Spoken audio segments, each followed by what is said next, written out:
मित्रांनो, आता मी तुमका दाखवतोय डुप्लिकेट स्पेअर पार्ट ओरिजिनल पॅकिंगमध्ये कसे येतात. आता ह्यो मित्रांनो पहिलं लागलेलं एअर फिल्टर हा, ह्याच्यावर ब्रँडिंग हा बॉशची.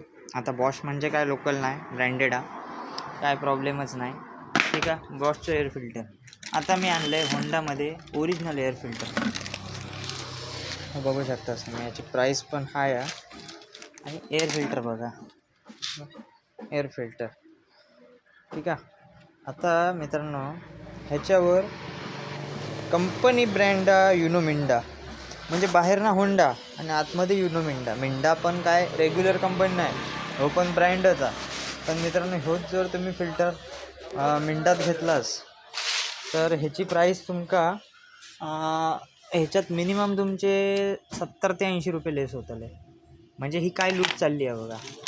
जिनियन पार्ट आतमध्ये युनो मिंडा. ॲक्च्युली हे पार्ट आफ्टर मार्केटच बनतात, ओरिजिनल होंडा बनवत नाही. हे आफ्टर मार्केटच बनले जातात, फक्त ब्रँडिंग होंडाची येतात. त्याच्यामुळे मित्रांनो लक्षात घ्यावा, ही कॉस्ट कटिंगचा सगळं विषय आहे. त्याच्यामुळे जेव्हा पण तुम्ही स्पेअर पार्ट घालाल तेव्हा असं नाही आहे की होंडाचं ओरिजिनलवर फिल्टर हो तरच पिकअप येतलो, असा काय नाही आहे. आता ह्या स्वतः होंडाने काय केलेला बघा, युनो मिंडाचं आतमध्ये फिल्टर टाकून दिलेला.